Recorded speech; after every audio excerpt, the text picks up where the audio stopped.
thank the gentleman for leading this special order. And may I ask how much time we have still? About 9 minutes. 9 minutes, great. I'm not going to take 9 minutes, but I'd like to commend you for your work on the Heartbeat Protection Act, and it gives us an opportunity to reflect on some of those bigger issues that we have going on in our society. And this is personal to everybody. We all have our own stories of when we're in a family situation and somebody becomes pregnant. And, you know, I certainly remember that when my wife and I had our first child. And the first visit to the doctor, when you got to hear the heartbeat, was just amazing. And I remember also having a subsequent appointment where the doctor couldn't find the heartbeat. And we were very concerned, very worried. So they sent us to the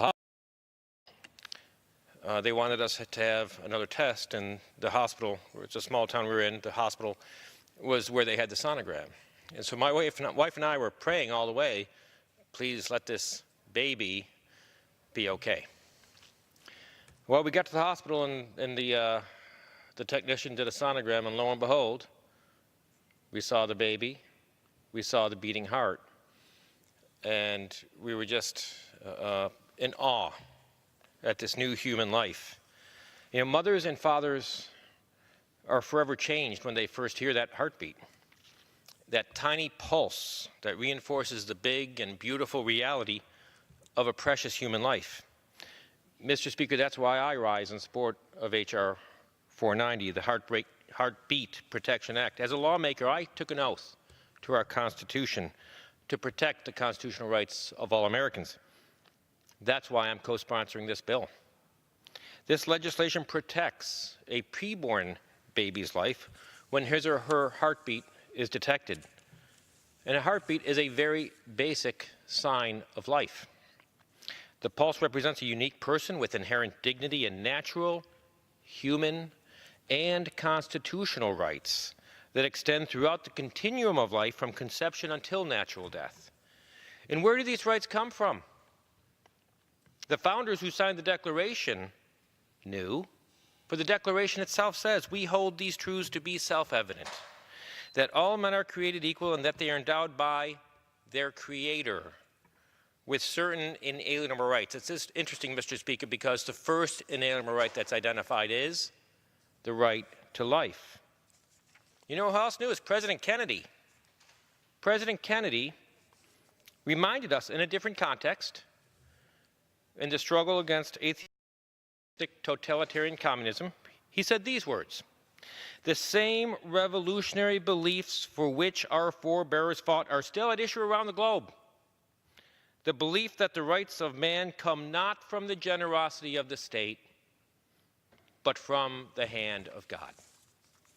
The right to life, defined in our Declaration, protected in our Constitution, and reiterated time and again by leaders across the religious and political spectrum, applies to every human life.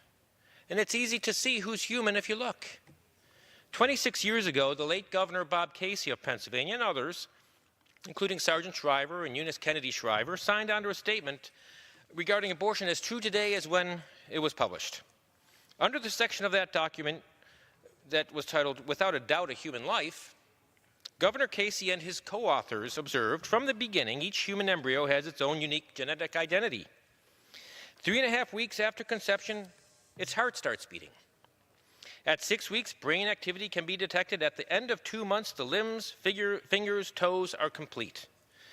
By 3 months, the baby is quite active, forming fists, bending arms, and curling toes.